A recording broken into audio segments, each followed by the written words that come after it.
Ain't you sick of giving me your money? Oh, ish. Oh. I know he didn't do it, baby. Whoa. Where you going? No, I'm about to go make these drop offs.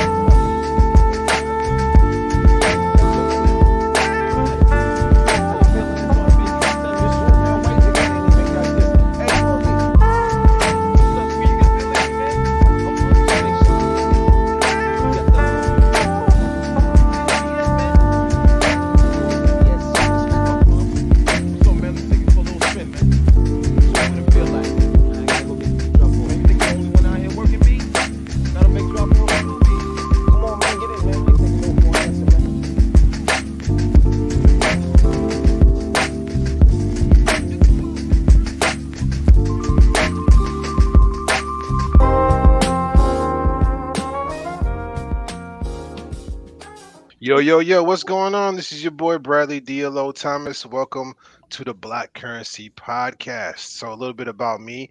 I'm a marketing professional by day in the biotechnology field. By passion, I am a MC, producer, just media man. Let me pass the microphone.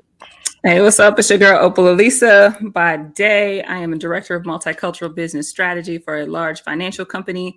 By passion, I'm MC, poet, spoken word artist, author, all of the above. I'll pass the mic. What's going on? It's Corey Dashed Up Whitmore. By day, I'm in the office. By night, I'm in the office. But sometimes I get to go to Vegas and watch the Billboard Awards and participate in Lovers and Friends Festival. But, that's just me. How y'all doing? You never fail with the intro. I think that's never. You got to start like putting special clips just for that alone, yo, man. But there is another individual that we have here with us. I'm gonna break down a little bit about him, and I'm sure there's much more, but this is what I know. I know that number one, he's an avid hip hop fan. This is how I actually kind of got in touch with him.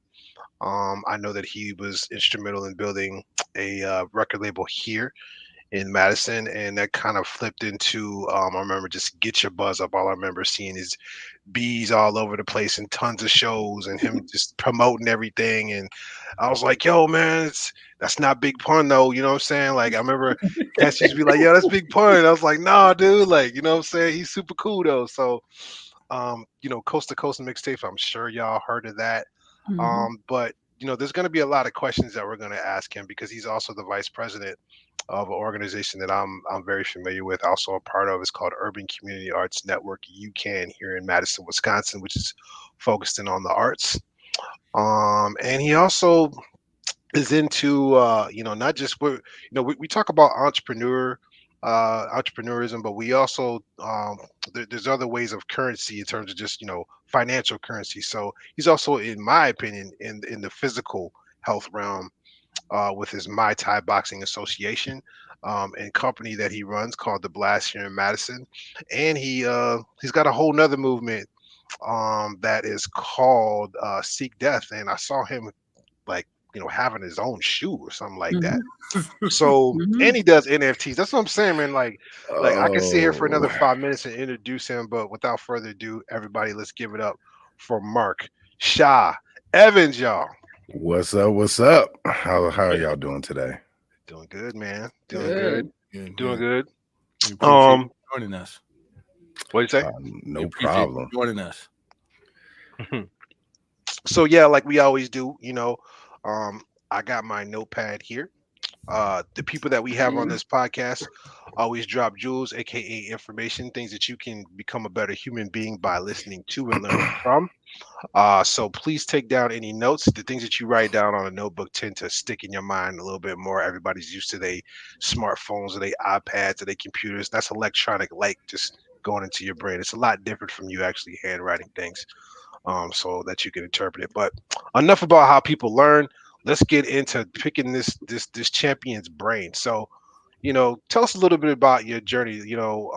What kind of led you to? I remember you from hip hop, but I know your roots.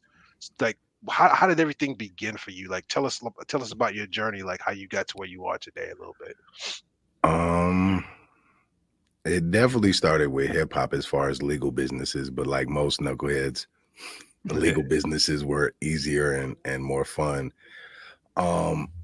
It's kind of funny because when I think about it, I don't know why I never told this story a lot before, but one of my first jobs, and this is gonna be so bad. My first couple jobs were like a paper route and working at a gas station. So, and this is gonna remind y'all of The Wire a little bit. So with the paper route, I got sick of going to people's place and try to collect the money because it wasn't like they charged. You actually had to go physically get the money. And then I was sick of somebody not checking the money and I just tell them, look, these people aren't paying. Oh, okay. So wait a minute, I don't got to go do that. Oh, so the hustler brain in me was like, if you're not double checking my work, and now granted, I'm a kid. And so if you're not going to double check my work, and I got to go out here and walk anyway. Okay. And then that was an easy way for me to make money. And with the gas station, well, if I can get sodas or candies out of there all the time and then just go sell them to other kids, that just seemed like a natural hustle to me. That just was like, I'm not selling drugs. I'm selling candy and pop. Like, let's go. And so that's where I started learning a little bit about supply and demand and what I can get away with. I wouldn't recommend going to do something illegal, but and then of growing, getting older, having a daughter, I didn't want to continue doing certain things. And then poker. I actually learned a lot from playing poker. I learned more. I was able to take my understanding of reading people, dealing with a household of abuse. The first thing, I know a lot of people that suffer from abuse talk about how they had to learn how to read people and sort of get the vibe. And so my stepdad come home or he wake up and it was like, I don't like this vibe. Let me disappear for a minute. And so it made it easy to read people in poker. And then it was just learning calculations. Now, I don't like math and I can't always break down the percentages, but I understand a deck of cards. Certain amount of cards in a deck, certain amount of cards in a suit. If I see a certain amount of cards, it's like, you start playing those odds. And then you just got to read the person and then make it so they can't read you. So you sell drugs, you deal with that kind of trauma. You know how to read people very well. You know how to read situations. And I found some success in poker and it was like, oh, okay. And then working jobs and I was like, man, I'm sick of working for other people and making them money at jobs I don't want to work at. And kind of decided that music was the thing for me right then. That's kind of the condensed version. That's how I got started. And then with music, it was just being willing. It's weird. I was so willing to make a million mistakes because I didn't know I was making mistakes. I look back there, it's like, oh yeah, this is gonna work this way. Oh man, it didn't work. Let me pivot into this way. Oh man, that didn't work. Oh, let me try this way. Let me try this. Let me do this. Oh man. And it was just like after each time of trying new things, I could see what worked.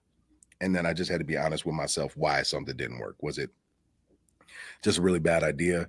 Or was it something that I could have done better? Like if a show didn't do well, I took that personal. I didn't take it personal that the city wasn't supporting me. I took it personal I didn't do my job. So then it was like, okay, how can I do better?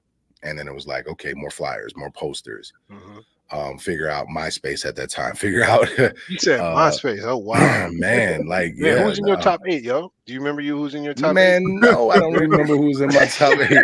I only I guarantee I wasn't really listening to people like that. It was just more a tool. Like using everything as a tool. Social media was my greatest tool, and so Facebook. And at this time, Facebook wasn't cracking. So if you put an event on Facebook and people said they were coming, more than likely they were coming. And so, and then I just made sure to poster, do all that, and then really get on the grind. And then it was when someone said something couldn't be done, I was like, you can't do it. I can do it. And so when everyone said you couldn't get on the radio station, that you can't do it, but I'm gonna do it. And then I just blew up the program director until he was okay with having a beer and some food with me.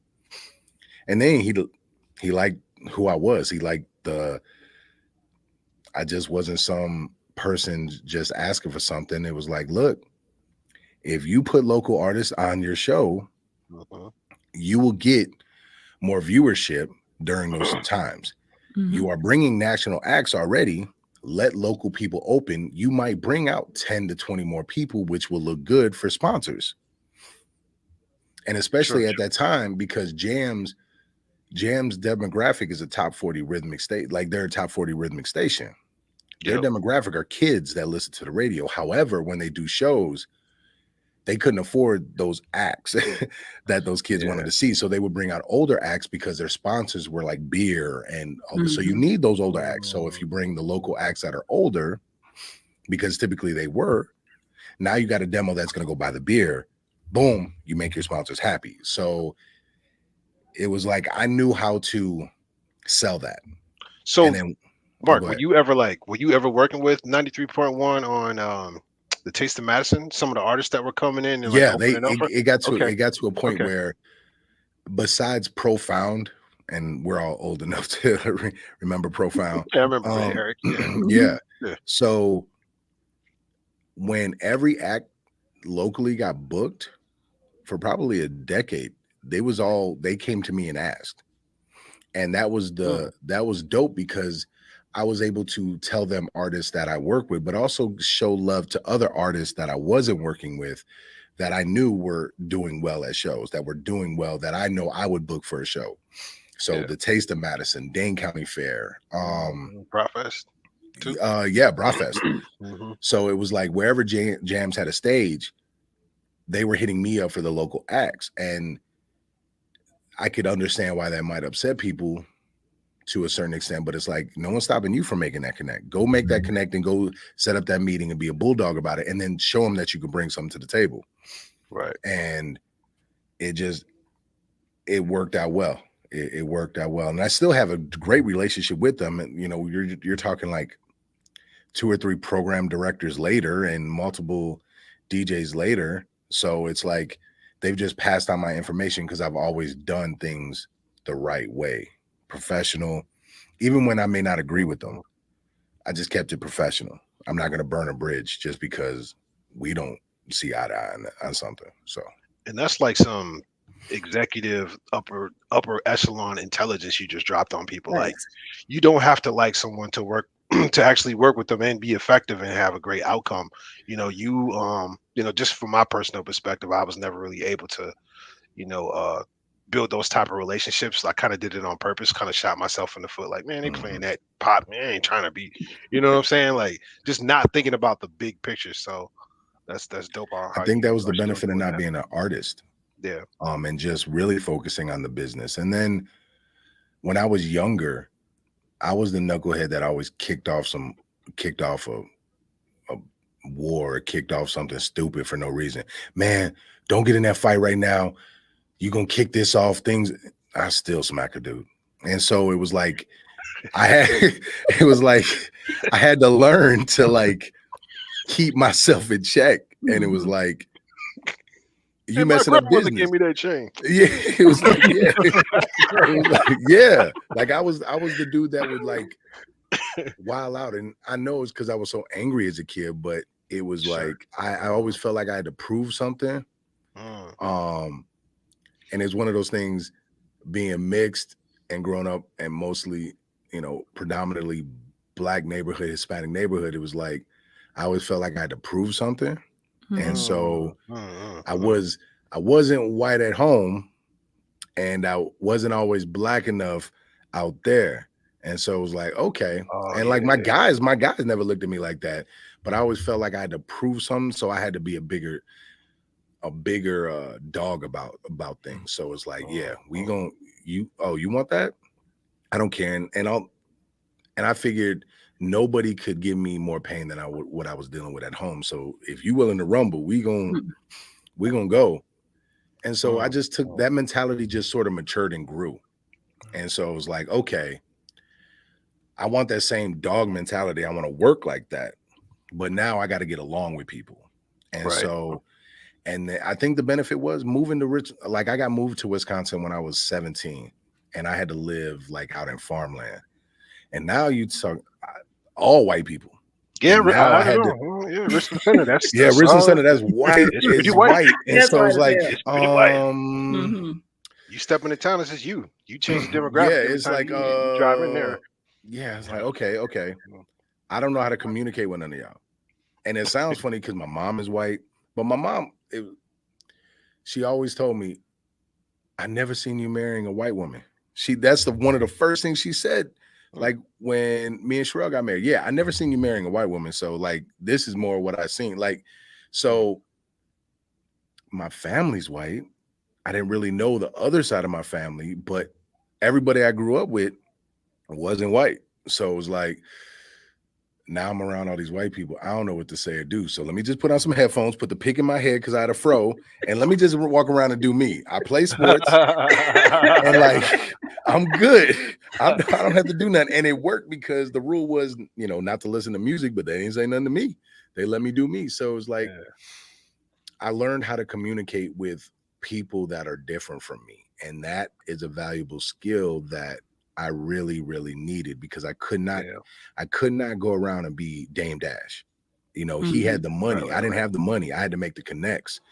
And so once I knew that, then it was like, all right, let's go make the connects. And as long as they're not disrespecting me, cool. And once I learned how to use the media, it was a wrap. It was a wrap because then once I made the connects with the media, okay, this how y'all want to treat us? NBC, how you doing? How would you like this story? And this is what's happening. Tell me if you want to cover it. Oh, Isthmus, this is what's happening. Like, and so that gave me a different power chip. So what I didn't have in money and what I didn't have in influence with the city at that time, it was more guerrilla style warfare. It's like I can't beat you. I don't have the resources, so I'm gonna nip at you. I'm gonna nip at you, and I'm gonna make the right connects that work for me. So like Tom Farley when he was an alderman, the right connect. JD with Jams, the right connect. This person over here at NBC, the right connect. This person over here. It's just I don't have the vast army, but I'm gonna take ports. Sure. Ports, and I looked at it like war. And someone like Alexander, when Alexander won. He didn't take them head on. He took away their supply lines, so they couldn't get supplies. So now they're weaker, and so that's how I started looking at things. So when you say Alexander, you mean Alexander the Great? Yeah, Alexander the Great. Okay. I'm just trying to. My bad. Fill in Alexander the blank the Great for people who listening, because I know you be on some higher level shit, Mark. Yeah, I listen to Mike Tyson, man. I swear, and some of my students say they listen to Mike Tyson talking. It's like listening to a twin. I haven't accomplished what that man has, but we definitely have the same mind frame. I love studying great conquerors, great leaders, because you can see where they messed up and you can see where they were so successful. And it's the same thing that made them successful that messed them up is that ego, because you need an ego to go do some of this stuff. It's just not confidence. You got to have that ego where, of course, I'm not going to mess up. Oh, shit, I failed. Okay. Go do it again. I'm not going to mess this. Oh, shit. Oh, wait. Am I allowed to swear? Yes. Yeah. You can Okay. say what you want to say. Yeah. I'm gonna mess this up, and it's like you almost got to be ignorant to the fact that you failing, and just still at the same time understand what you failed, and that's just checking yourself. And it's like that ego and humble meter are constantly doing this, and if you let humble get too much up here, you're not gonna want to jump off the cliff and keep trying. But if you let ego get up here, you're not even gonna think of new ideas. And I think human nature, like I've definitely been up here, and then when I fell, I was like, "Ooh, that one hurt. That one hurt." And then humbled to the point where I can't jump. I'm afraid. No. Oh man, I should have jumped. That's dope. I love, like, I've known you for over a decade. When you were coming on the show, I was like, how long have I known him? Like, shit, it's been over 10 years. And when I met you, it was through music, of course. And you were an artist, right? Like I have some old remixes that This Shah is on. Believe I that. want to hear Believe that. those. I I'm want to hear on those. digital. Okay. So I have some of that. But I could, now to hear you tell your story this way, right? Like I could totally see all of what you're saying, because I would watch him and like your passion totally was for the strategy of it. It always was. Where like myself, Tef, and some other folks, like even though we have to do the business side, it's I have to, okay, to survive. But it's not like I don't have a passion for it. But you definitely had, and it came through. And then when you're talking about the poker piece and reading people, one of the places I saw that so much is like I was almost always the only female back in the day who was rapping, and Shah always saw that. So he would always come at me a little bit differently, like, okay, you also need to do this. And you also need to think about how people are hearing you. And you got to think about how the guys are hearing you. You got to think about the girls are hearing you. No one else probably even noticed. I mean, they knew it was a girl, but no one cared, right? So Shah, I could totally see how you do that and how that lets you just connect with folks. So I love that you shared some of that pieces. And that was a gem. I hope our listeners caught, that humbleness ego meter. Like that, that was a gem that you just dropped, because man, that so thing is true, a pain right? in my rear side sometimes, boy. I tell you. But yeah, but your confidence, real talk, is one of the things I admire about you most, because it just gets stuff done. And you've been doing it for a minute, and it works, and you keep evolving. So with someone who does so much stuff, right, and does it so well and is respected in many realms, what is your life philosophy? What would it come down to if it was a tagline or a couple sentences? What is it? Oh, I only got 3. Okay. You control you. Okay. All the time. Every day, all day. Yeah. Don't let someone pull you out of your emotions. You control you. Make your passion make sense. CENTS. Mm-hmm. So anything you love and that you have a passion for doing will eventually make you some money. Just stay driven, and then seek death. So those 3 philosophies really keep me going. And what's cool is that somehow I came up, like I literally had to Google 2 of them to make sure that no one's come up with them, because I was like, no way, someone said that somewhere. And like, even you control you, no one said it like that. Yeah. It was like, I started looking, I'm like, how is that possible? You control yourself and you do this. I'm like, oh man. I'm like, so that's when I knew I was stumbling onto a new version of me, is when I could start really developing my own quotes and not rely on everybody else's. And so there's nothing wrong with using other people's quotes. I use other people's quotes quite often, but for me, I was able to settle on those 3 and come up with those 3, and they came out of nowhere. And that was what was so dope about it. It was like, oh, say something, write it down. I was like, nah, I'll Google that in a little while, because I'm gonna be disappointed that someone already had that. And all 3 of those times, I'm like, oh man, I'm like, this is mine. I'm like, let's go. And yeah, I don't know if I have this ignorance to refuse to stop. And I say it's ignorant because there's probably reasons why I should. I'm just not discovering them. And so I'm blindly and willingly able to be ignorant to fail. Like, I'm just going to keep going. And I'm willing to grow all the time. And that is something that's tough for some people. And for some people, for all of us, it's very tough for me sometimes. And that confidence you talk about, my students call that BDE. They call that I don't know if I have to, but it's not there all the time. It's like if you put my ex-wife on here, she could remember times where it wasn't, where I was shook and I wanted to quit. There were times I literally would take folders and I'm done with this. Like, this artist isn't doing this, and this company ain't doing this, and this ain't happening here. And man, I'm sick of all this. And what the, you know what? I'm not making no. She's like, you really want to quit? I'm done. I'm done. And the next day I just get back to it. And so, and even my girl now, like, there's times I've said, I'm done with the gym. Like, I'm done, because I'm dealing with was whenever it's something that I know I shouldn't have to deal with, that I'm dealing with, that frustrates me.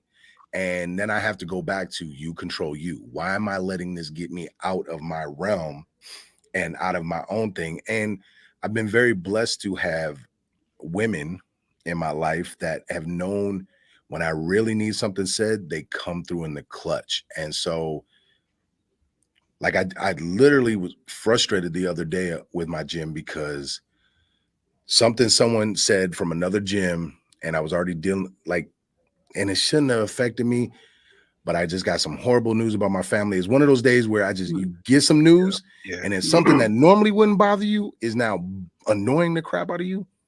And so I came to her and I'm telling her about it. And she was like, if this was a normal day, this wouldn't even faze you. So just take a breath, relax, chill. About an hour later, I was back at my gym, and when she got there, I had to give her a hug and kiss and say thank you, because now you're right, I'm good, because I control me. Let me dive more into that networking. So, everybody's put out their story when I first met Shah. I got to put out my story when we first officially met. So I was in the music space, in Milwaukee at the time. I wasn't in the Madison area. But your reputation precedes you, right? So when we were in Milwaukee, we were looking into a better way to break into the Madison market. On top of that, to get our music out to other places and platforms. And when we was doing our research, we're like, because we the way we did it, we split the state up into 4s, and we wanted to figure out how to create contacts in each part of the state, whether it is to get out like mixtapes and CDs or whether to perform. And the hardest one to crack was Madison.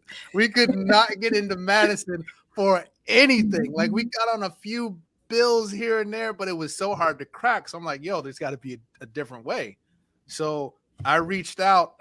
I think it was on Facebook. I don't think it was MySpace. It may have been.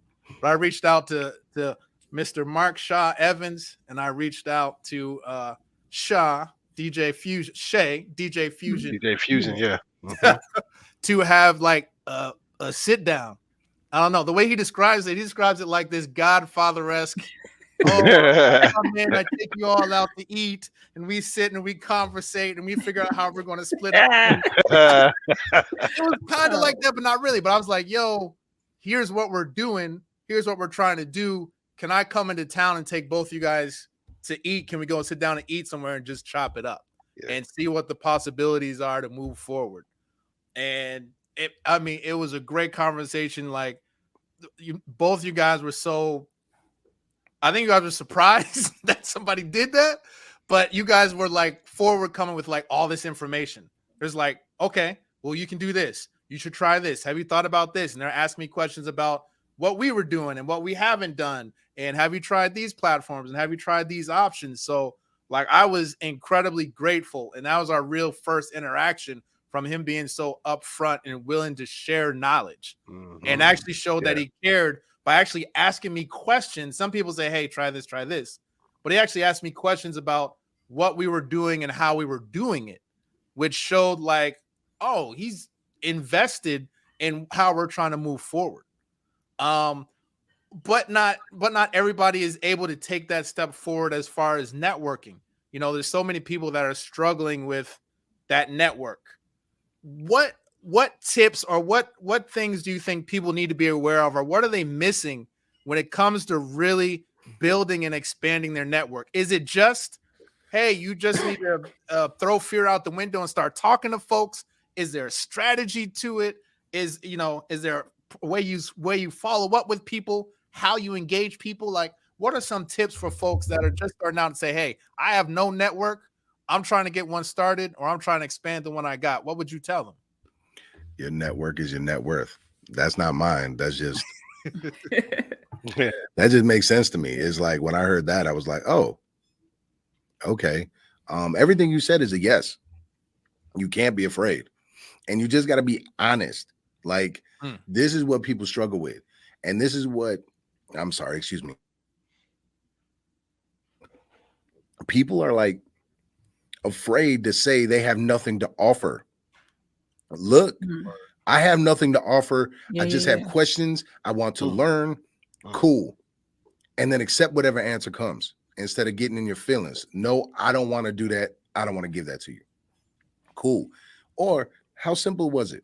You asked us out to eat. We both big dudes. like, and I don't know too many people that are going to say no to food.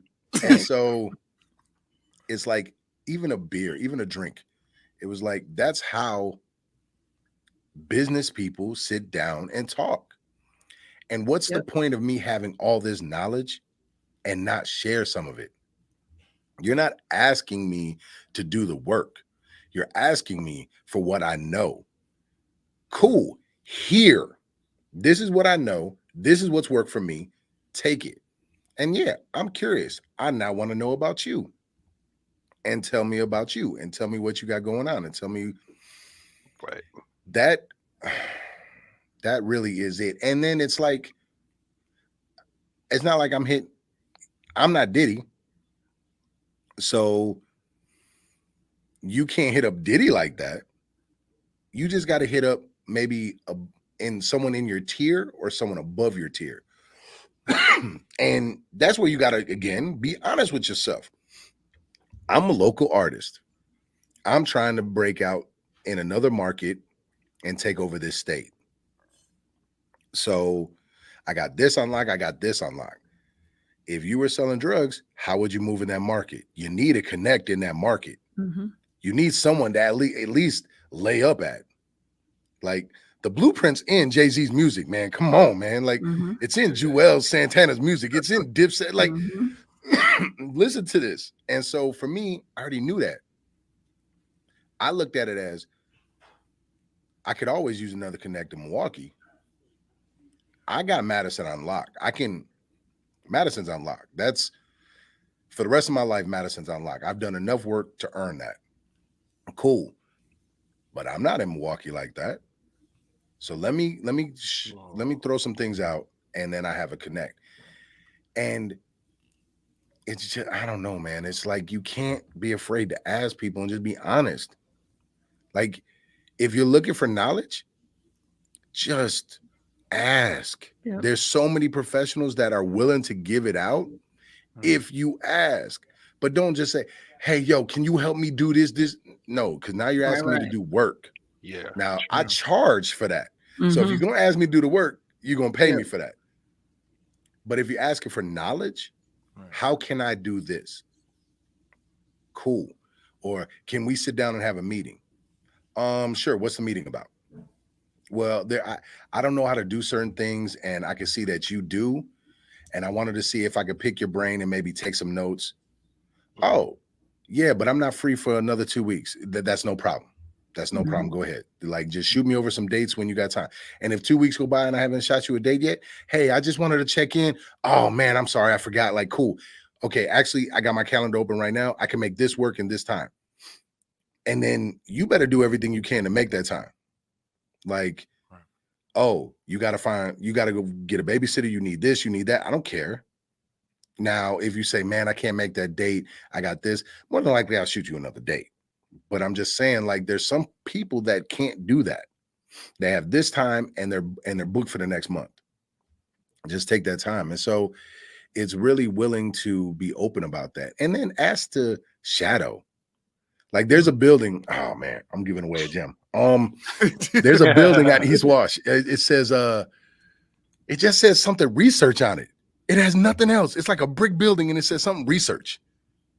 And I don't remember the address, research company or something like that.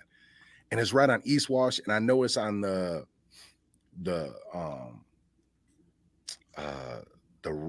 right side of East Wash when you turn off John Nolan. It's like on that side. And I'm like, I keep driving by it and I'm like, it gives me the feeling of Men in Black. Like, it's that building that I've never seen anybody go in, and it's just there. That's where Tommy worked from Martin. Remember Tommy? Right. Yeah, nobody know what he did. Okay. Yeah. So I told my girl the other day, I'm like, you know what? After this school stuff is done, like next week or the following week, I'm just gonna stop in there and ask them what they do. And then if it's something cool, I don't care if it's something in my field. I'm gonna ask if I can talk with someone or shadow someone. I just want to know, because if I don't care if it's nothing that it's in my realm, it piqued my curiosity because I don't know what they're researching. And my imagination has got some cool things in there that maybe it's Men in Black type stuff. And cool. If it is, dope. I'm not going to know anyway. Right. And if it's not, cool, I might learn something. Yeah. And I'm always open to learn. And so that comes from not having failure. Yeah, I could go in there and maybe it is Men in Black and I'm like, something happens, but probably not. And so if I could walk out of there, if I talk with someone and yeah, we do this research and, oh, how do you do that research? How do you calculate that data? I might learn a new program. I might just get told some word that I've never heard of before. And I go look up that word and it takes me down a whole nother thing. And I'm like, oh, that's dope. So it all comes, man, just be open and honest. Don't ask for things for free. Knowledge. How can I put this? Because I don't want it to be confusing. I don't charge to do the work. I don't charge to give out knowledge. I charge if you want me to do the work. Makes sense. I'll give, because knowledge is supposed to share it. If I've learned something, I'm better off sharing it, because then it makes room for more information to come my way. And if I share something, you might share something with me that I didn't know. So let's go. Knowledge is all knowledge and time, man. Those are two valuable things. And so True. I like getting more knowledge and I like sharing knowledge. I hope that answered your question. Definitely. Thank you. Yeah, it reminds me of I know there's a metaphor where it's like you got the knowledge, but at a certain point your glass is going to be full. So you got to pour some of that glass water out in order for you to even get more, but someone else could take advantage of what you just poured out. So yeah, you just completely described all that for us. To me, it's a universal thing. If I have money, I got to give it away. I got to give some of it away. I got to. Who did you learn that generosity from? Like, did just somebody in your family that kind of instilled that in you, or just over time you just kind of learned it on your own? I think over time we didn't really have we were broke, so I don't remember my my mom giving away money. I remember my mom giving away time. Like, most valuable thing she would give time to help other people. And so that stuck out to me. My mom is very generous with helping people, and she accepts everybody no matter what. If you rock with her, she rocks with you. If not, she ain't rocking with you. So as far as the money, it's just one of those things that I think reading a lot and learning a lot about money management is like, if the more you hoard your money, the less likely you are to bring money in. So you gotta give that money. And I'm not saying give it away. But here's the thing. If I go out to eat, I don't go out to eat unless I get tipped well. We were just talking about this at my gym the other day. I do not go anywhere if I can't give a 30 to 50% tip. I'm not going out to eat then. I'm broke. I'm too broke to go out to eat, because unless the service was horrible, and I still tip them well. Like if it's a $20 meal, they're getting a $10 tip. If it's a $40 meal, they're probably getting a $20 tip. So if I know I'm going somewhere where it's going to cost me a lot of money, if I can't afford that tip, I have no business going. So that's how I look at it anyway. And that keeps me in check. When I did go to Dunkin', if I couldn't afford to pay for someone behind me, I wasn't going. And so it was like, it just keeps me in check of saving money, but also knowing to give it away. Like if I got $2 in my car and I see a homeless person right there, I give them the $2, because in my mind, that $2 isn't going to save me paying a bill necessarily. And if it's in my car and I didn't put it in a savings jar, or I didn't put it in an investment somewhere, it doesn't really mean that much to me. So and it keeps me from keeping money in places that I shouldn't keep money at. So it's training me in every different facet and allowing me to stay on point. And I'm always looking to give and help other people, which will then the universe will provide it right back to me. And so, but that's not what I'm doing it for. I'm doing it because I literally want to do it. So knowledge, money, love, my like respect, like I just give that away. And if I don't like the vibe I'm getting back, I ain't got to mess with you. It's just that simple. I can just move on and I know I'm good. That's dope, man. That's dope, man. Lots of books taught me that too. Yeah. That's cool. That's super cool, man. So ever since I've known you, the first time I met you, I think I saw you on stage, and you were an MC, and I don't know if you was doing something with Tef Man and Probably and Vic back in the day, like Lost Souls, Peace to Lost Souls, man. I don't know if y'all was doing a show, but I remember seeing you. I didn't really know you. But then the first time I think I ever really linked with you was for a Valentine's Day show where a lot of crazy shit happened for that kind of sparked a lot of things that happened for Madison hip hop. You know, Rob D's had a situation at that event. It was a great event. Like I did a show, with my future wife was there. Like we had a great time. But I've actually never seen you work a 9-to-5 job. So since have you, that's kind of my question. Like, come to think about it, neither have I. You know what I'm saying? Like, usually it's like, yo, we bring people on and they like, well, I'm doing this on the side, or I was working in 9-to-5, I flipped it this way. But I've never seen that. So it's like you say that, like, you're basically fearless, but you do have fear, but you're not afraid to approach that fear. What was your official first business? Was it doing the promotion, Get Your Buzz Up, or the record label? Like which? Nah, it was top first. It was Midwest Co-op was the first business structure, and then when me and Tef became business partners, and then me taking over running the business side for TOP. Okay. And then from there into my own management company, Get Your Buzz Up. I started as an intern. Believe it or not, I was an intern at Get Your Buzz Up, and now I'm the owner. That's how you do that. That's your pattern, but, I see. yeah, most definitely. But no, I had jobs, man. Like, man, I worked at a grocery store before. That was a cool job when I moved to Richland Center. And then actually the favorite, I had two jobs that I thought were really dope. One, I was a teacher at a daycare my senior year of high school and then after high school. And I really liked that job. I really, really liked that job. I had to go get certified, actually do this stuff. And, I already like kids. So it was like, cool. And then they put me with the older kids. So it was like, oh, cool. So, and then Culver's, believe it or not, Culver's taught me a lot, actually. Craig Culver's a genius. And I learned a lot and I don't have regrets. I just should have picked his brain. I had opportunities, but I wasn't thinking like that. Yeah, man. Because I was working at a corporate store, and a corporate store is like their store. It's one Culver that Craig Culver opened himself. And so I worked lots of different positions within that store, including in-store trainer, which sent me to other stores to go open them up and work these long hours. And it was fun. And I had to train all these people. So I was learning so much about the business side of things just on that.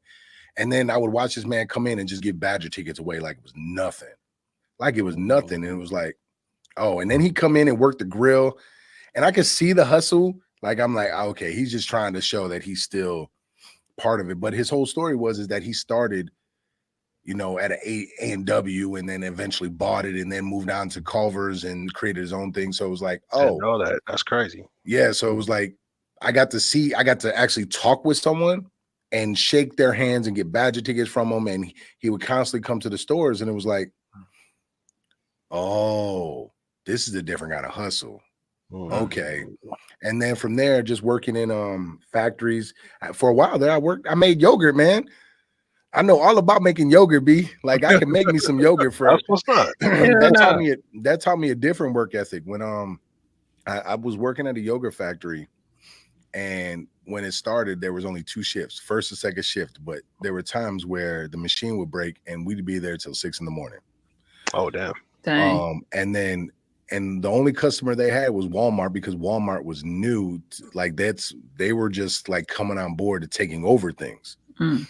But then then I watched them Debo and take every single yogurt company, sour cream company.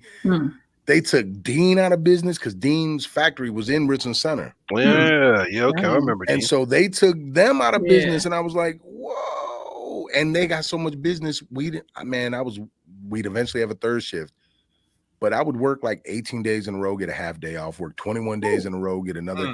And like, I was watching us kill the competition.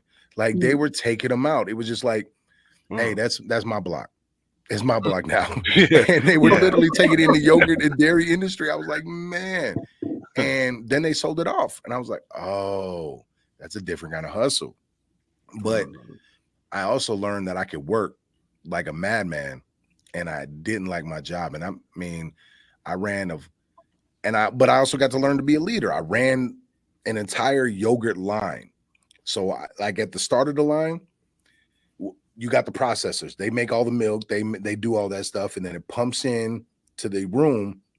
And I had to, like, throughout an 8-hour shift, you're picking up somewhere between 150 and 350 pound bags of fruit. You're just picking them up, slicing them open. They fall in there, squeeze it out, throw it away, pick up another one. And that is your job at that part. But then you got to run this big machine, supply with cups, make sure the foils are right, make sure the temperatures are right, make sure the weight was on point, make sure the taste was good, make sure that your partner didn't put the wrong bag of fruit in, because sometimes that shit happens. And then you have to catch it, make sure the dates are right, make sure that they're doing everything at their end. Because there was a machine that would put yogurt in the packaging, make sure that's all right, and then make sure the palletizers are counting the pallets correctly, and make sure they're putting it in the freezer to heat it. Like, I was responsible for this. And so on top of doing all the manual labor, I have to make sure everybody else is on point too, and train other people. And, I learned that money wasn't everything with that job, because I owned a house, I had a few cars, but by the time I worked the first shift, so by the time I get off like 2 or 3, you work 21 days in a row and steel-toe boots and that kind of environment. Yeah. You don't want to walk a dog. No. You don't want to take your family for a walk. I drank a beer and don't talk like, let me just chill. Let me just chill. And I learned money wasn't everything, but I knew I had the work ethic because I'm doing it, and I did it for years. So I was like, I need to go do me. And once I did that, I had to do me. And so, I worked other jobs. I worked at Blockbuster strictly just so I can get free movies. That was my hustle. It was like, I don't want to pay for movies and video games. Word. And they were right across the street. And the thing is, this might be off topic. The whole reason why I didn't care if I failed in music is because I sold my house, and me and Ryan were going to school together. Not many people know this. I sold my house and I lived on Ryan's couch. So when me and Sherelle got together, I got laid off from one job, and music wasn't making money yet. Not like that. It make a couple $100 here and there from a show. And we just moved in together. So I was like, So I looked, and Bad Buzz was hiring, and they pay halfway decent. And the hours I could work. And then we had our son. So I could, because, well, birth control didn't work right then. So, so we had our son. So it was like, I could work these hours and still be a stay-at-home dad. And it supplemented the income. But then they laid me off, and it was like, music it is. And so whenever my back is against the wall, I come out swinging like a madman. I just try to keep calm while doing it and just put it together. And all of a sudden, doing shows. And I always stayed to my word. If you ask DJ Payne one, he's told this story before when he knew he could trust me. We did a show, and Wisconsin hit a blizzard, of course, and it was a freestyle battle, and it was dead. Crickets, because there was a blizzard. And I said, yo, would you be open to make me paying you a little bit less? He was like, man. I'm like, nope, don't even worry about it. Because the moment he said, man, I was like, nope. But I had to ask. And I just paid him what I told him. And I've never not paid someone what I told him I was going to pay him. And so that's what led to Get Your Buzz Up, because they were looking to get into Madison. And he connected me with him and did a couple events. And then next thing I know, I'm an intern. Next thing I know, I'm the VP. Next thing is like, well, I want to go do this venture. You're Mr. Get Your Buzz Up now. You want it? Yep, I'll pay for it. Come on, let's go. And so that's crazy, man. I just made my that was you from the beginning. Nah, man, that was no idea. Like that was Jay Hatch and Mike Trampy. And but Mike you Trampy, did embody that. You embodied it like from day one. Right. You embodied that. Yeah. Once, and it was something I learned from Hatch. When Hatch came here and did that first show, and we did it at the Annex. He told everybody, he told the judges, and like you're talking A&Rs, and he brought all these people from New York.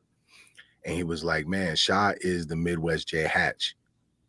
And that cosign, I was like, man, I can't fuck this up. He was like, you know how to run a website? I'm like, what kind? He was like, WordPress. I'm like, yep. I ain't no shit. I ain't no shit, but I was not going. He was like, man, yeah, this is the way for you to stay on. If you post music and you post articles and you do that, then you connect with artists. And if you want to do interviews and do whatever, I was like, I could do it. And just started researching how to do WordPress, researching how to post. Pain, how do I do this? Pain, how do I do this? Pain, do you know how to do this? Oh, you don't? Okay. All right. And then I would research it and figure it out. And the cool thing with Pain is we always, like, if he asked me to do something, I say yes. And then if I ask him, so we have a dope barter system. But there's my hustle again. Right. I had to figure out, oh man, do these articles. And all of a sudden I'm meeting these artists and connecting with these artists across the fucking globe. And then I was hosting a mixtape and someone said, yeah, man, you like Mr. Get Your Buzz Up. I'm like, ding, ding, ding. Pff, let's go. You right. I'm Mr. Get Your Buzz Up. And it just came out and I was like, oh yeah, that sticks. Yeah, let's go. That sounds right. And Hatch was cool with it. Of course, I had to go to him like, hey, you cool if this name? He was like, yeah, of course, let's go. And it stuck. And I worked so hard. You know, he was the owner, Trampy was the president, and then he made me the VP. And he has so many other things going on. Like Jay Hatch had an I Standard going on. That's the producer side of things. Yeah, I remember that. He was working with Coast to Coast. And Hatch and Trampy was working a lot with him on those. Plus, they were still working with artists here and there. And neither one of them had the time to run Get Your Buzz Up. And they're like, you're pretty much doing it, man. Just buy it. It's yours. And intern to owner? Yeah, let's go. But it taught me how to connect with artists. It taught me new skills. I would have never known how to do WordPress. I don't know how to develop a site, but I know how to post on a WordPress site. I know how to do it. And I got to hear music from across the globe, like different hip hop. And I could tell somebody if it was dope or not within, like, it just taught me a whole different skill set, man. Like it was dope. But yeah, I've worked regular jobs, man. I've worked regular jobs. I'm willing to go get, like I tell my girl all the time, if things fail, I'll go work at McDonald's right now. I'd redo my resume. I don't even think I got a resume actually, but I make a resume and then I go, I'm not family first, man. That's right. Get your money. My two values are leadership and family. So if they need that money, time to go get that job. And so it is what it is.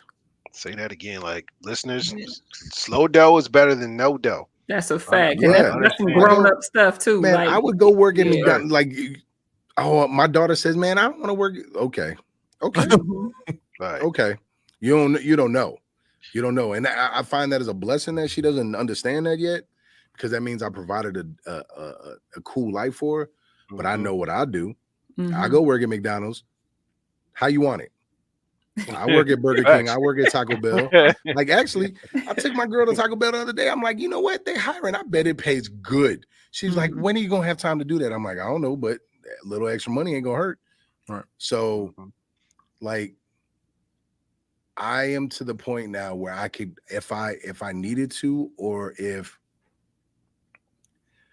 I needed to, I have no problem walking away from my businesses and going, and because I know I can go do a normal job. My dreams, I can make that happen easily, because I know if I want to do it, I'll go do it. Word. But if I need that money, I'll go get that job. I have no shame in that one. You will think I'm playing out with, man. I believe. I heard that. So I feel like you just took us on from DLO answer that one question. You just took us through. You took us through strategy, right? Then we was in operations at the yogurt factory. You know what I'm saying? Like, you definitely took us through the work ethic, which is needed, and then you took us through trust and reputation. When you're talking about, right, DJ paying one and paying folks what you say. So with that, and then the buzz up stuff, like the branding piece. That's another thing I've always admired about you. Like, you always knew how important that piece was, even before it was popular. I say now everybody talks about, I got my personal brand. It's this and it's that. I'm making sure that I'm doing my promo. But you were doing it before people knew that they need to do that. When people just trying to get, the strength of my rhyme is going to bring people out. When people thought that, right? Back in the day. And even then you knew that there was a piece about this branding. So when you look at that, what would you say is the thing that people miss about branding the most when they trying to do something for themselves? Usually too humble or too big an ego.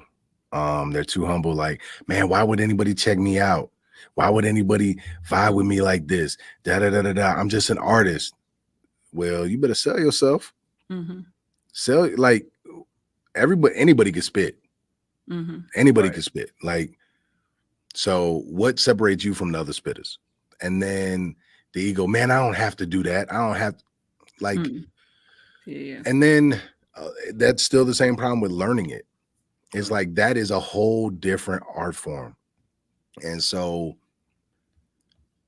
it's understanding that social media is a tool, and understanding that word of mouth matters, understanding that you don't need to have all the money in the world. And just look at, I always tell people, man, I can't tell you where I learned this from. I've read it since I've put it into action, and I've learned how to word it better, is that there's not a blueprint I can come up with that's probably mine. It's all been done before. There's nothing original.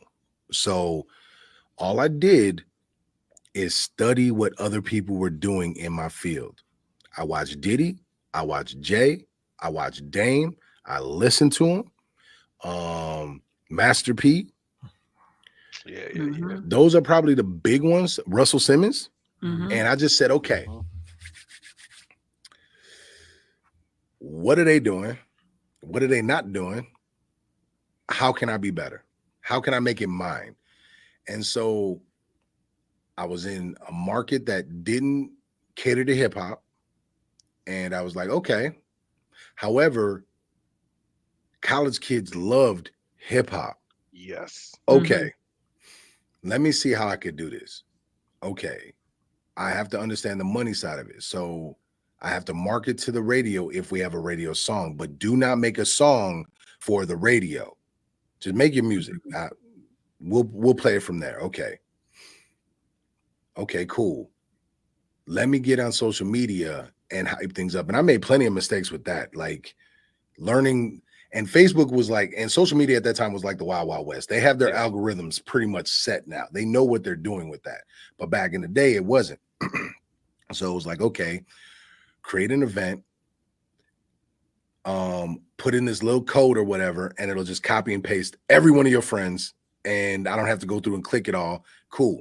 Invite. Cool. That's all done. Okay. What else can be done? Well, we're having this event. Why are we having this event? What is the why behind it? Because let's just not do a show just to do a show. Why would people come out? Well, you can't get me out the door. So there's plenty of people like me. Why? What is the why? It has to be more than just drinking and having fun. What is the why? And then networking with different artists. Maybe put a show with 10 different artists on it that have 10 different demographics. You're guaranteed you're not going to have a problem. because there's too many different folks in there, or a release party or something. So there's always a reason why. And then just hit them with singles or hit them with certain pictures. And then once I got a better understanding of social media, okay, I could super like something. That's a cheat code that Facebook doesn't allow anymore. So I ran so many different pages. I still run like 30 some pages. I still admin to like 30 some pages. But what I would do is if Payne put out a post, man, I need you to super like this. Spend 5 to 10 minutes, change the page, love, comment, boom, change the page, like, comment, boom. And all of a sudden, within the first 5 or 10 minutes, you're going to have somewhere between 20 and 40 likes. Facebook reads that as it's starting to do numbers, it pushes it to the front. So it's just understanding different cheat codes that you could get away with back then that you can't get away. Like you could do it now, but it's going to take a couple days because they're going to pause you after you go through 5 accounts or whatever, and they're going to make you wait. And then just reading, like, I don't know if I'm really answering your question. It was just, I just seen marketing as a way to play chess and outmaneuver everyone else. Okay. You put up flyers for that show. Man, that was dope. Man, you had dope graphics. Okay. Did you run ads on Facebook? Oh, you didn't do that. Okay. Next show, I'm doing that. And then I would overflyer 5,000 flyers for a show at the Frequency. Give me 10% of 5,000. We winning. Right. We winning. For those that don't know, listeners who may not be familiar with the Frequency, I don't even know, is the Frequency still open right now? Nah, man. The Frequency was a club down at the Capitol in Madison on the Square. I don't know how many people it could hold. I don't 109. think 109. Actually, 102 in the back, and then probably like 20, maybe 10 to 20 people up front. But usually the solid number was 109.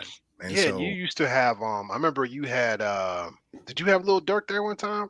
Or G Herbo was there. G Herbo, yeah. But see, that's a connect because I didn't book that. The Majestic needed help with that. Oh. And so I made that happen. And so that's behind the scenes working with all these venue owners and earning their respect and not playing no games. And so it just, I don't know. I just looked at marketing as you have guerrilla marketing, you have social media marketing, you got word of mouth. All right. You cannot like me, but go ahead and try to do something, because you cannot like me, but you can't knock the work ethic. And even the artists that didn't like me they had to come see me, and not in a bad way. Like they had to come see me if they wanted a show, and people didn't like that aspect, but it was like, no one's stopping. I'm not stopping you from hitting them up. Well, when I hit them up, they tell me to hit you up. I don't know what to tell you. That's me doing good business. I'm not telling them to have that. Trust me. If I had something exclusive, I make more money off that. But there was nothing exclusive. It's just I'm doing good business. And so trial and error with marketing. Some shows would work, some shows wouldn't. Some things worked, some things didn't. Learn how to fine tune the money in the different things. And then I was honest with my demographic. I knew what my demo was for hip hop. We appreciate everybody tuning into the Black Currency Podcast. This concludes part 1 of our interview with Mark Shah Evans. Make sure to tune in next Thursday, where we will release the second part of this conversation as Shah starts to dive into his new business venture, Seek Death. Thank you for tuning in. We'll see you next week. Ain't you sick of giving me your money? I know he didn't do it, baby. Whoa, where you going? No, I'm about to go make these drop balls.